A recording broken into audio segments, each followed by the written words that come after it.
Bonjour à tous et bienvenue dans Café Digital. Cette semaine, je reçois Alain Bénichou, le président d'IBM en France. Alain, bonjour. Bonjour. Merci d'être avec nous aujourd'hui. Alors, IBM fête ses 100 ans d'implantation en France. Comment est-ce que vous fêtez cet anniversaire ?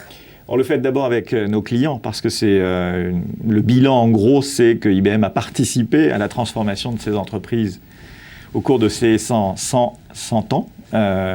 C'est un anniversaire important. Une entreprise qui voulait partir à l'international à l'époque, une PME, et qui, pour s'implanter à l'international, a décidé d'implanter son premier bureau à l'étranger, à Paris. Et en 1914, juste avant la Grande Guerre.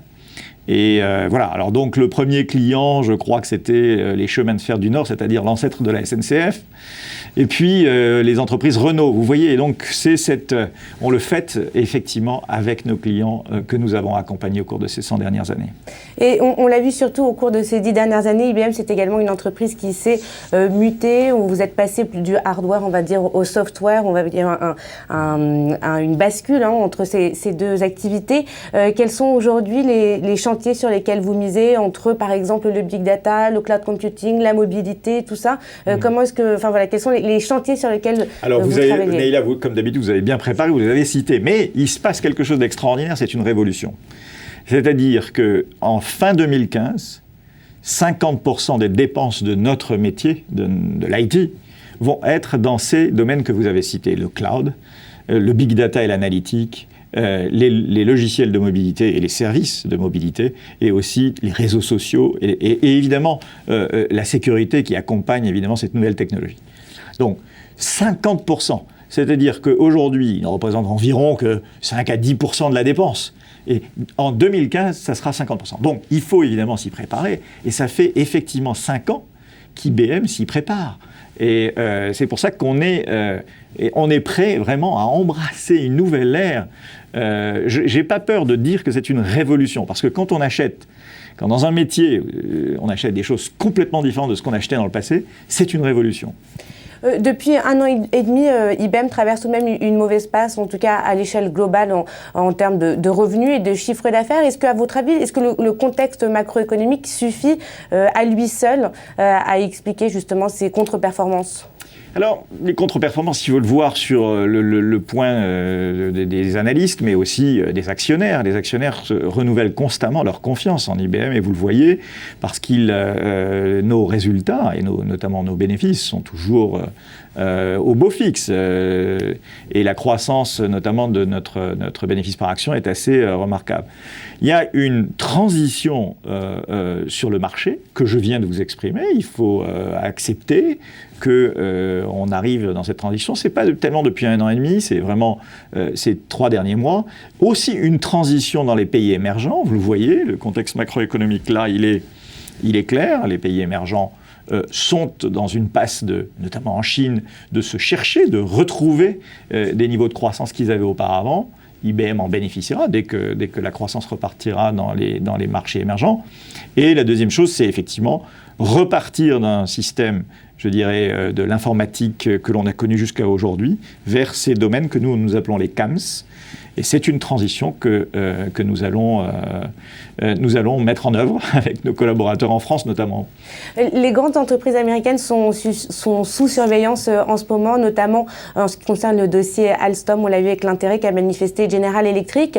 Quel regard vous portez sur le décret Alstom du ministre Montebourg ? Est-ce que c'est une bonne idée à votre avis ? Moi, j'ai toujours, je tiens à vous le dire, un débat et notamment avec les hommes politiques français sur ce qu'est une entreprise américaine. Je serais très désireux qu'on me donne une définition de ce qu'est une entreprise américaine.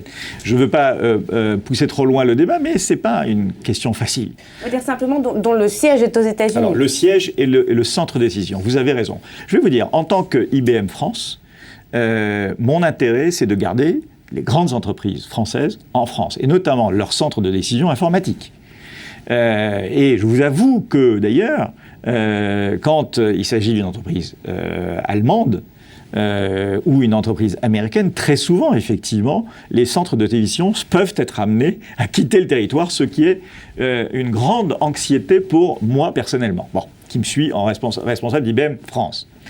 Alors, le point le plus important à bien faire entendre, c'est l'intérêt de l'entreprise, l'intérêt de ses clients. Je crois que ce décret, il est tout à fait normal qu'un gouvernement protège ses intérêts stratégiques.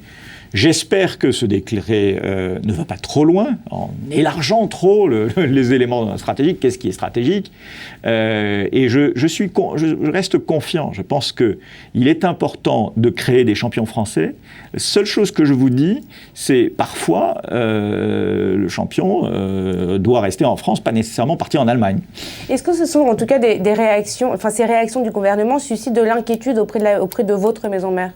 Ce qui suscite de l'inquiétude auprès des sièges qui se trouvent, comme vous le dites, Neila, aux États-Unis, et qui sont aujourd'hui dans le monde globalisé, très décentralisé. Souvent, le meeting a lieu parfois même, d'ailleurs, hors des États-Unis. Donc, je ne sais pas non plus ce que c'est qu'un siège aux États-Unis. La nationalité des gens, peut-être, bon. Mais dans ce cas-là, ça nous entraînerait un peu plus loin. Écoutez, ce qui est le problème en France, c'est la stabilité du droit, c'est la stabilité législative, c'est les règles et les principes du droit du travail.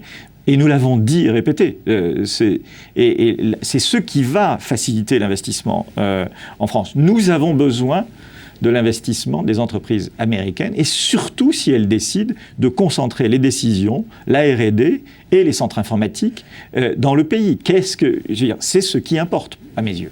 Alors justement, en termes d'investissement, IBM a investi dans un nouveau pôle à Lille en créant 700 emplois d'ici 3 à 5 ans environ. Et puis à Paris, vous ouvrez également un data center. On sait peu de choses pour l'instant justement sur ce data center. On en est où ? Alors, premièrement, d'abord, parlons de Lille.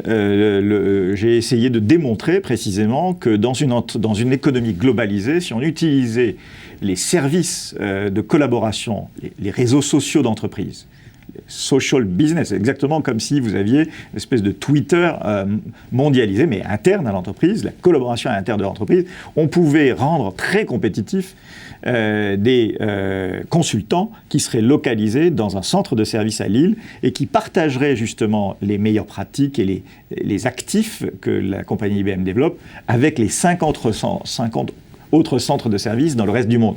Donc c'est une nouveauté, une innovation technologique que nous faisons à Lille, et nous sommes tout à fait bien pour arriver à peut-être même dépasser les 700.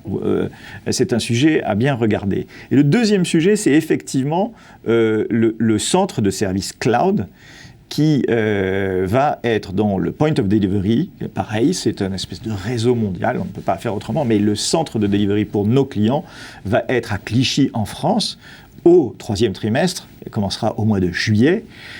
Nous avons de très grandes entreprises aujourd'hui qui nous ont fait confiance pour avoir toute leur infrastructure dans ce cloud, et c'est une nouveauté très importante. C'est-à-dire qu'il est important pour ces entreprises de garder leurs données en France, sur le territoire. Nous le garantissons cela. Garder les données en France, servies par des collaborateurs français. C'est très important parce que... C'est-à-dire qu'elles ne pourront pas être partagées sur demande, par exemple, de gouvernements étrangers ou... C'est clair que là, IBM a un point de vue extrêmement précis. Les données de nos clients leur appartiennent et IBM fera tout ce qui est dans son pouvoir pour les protéger. Tout ce qui est dans son pouvoir juridique.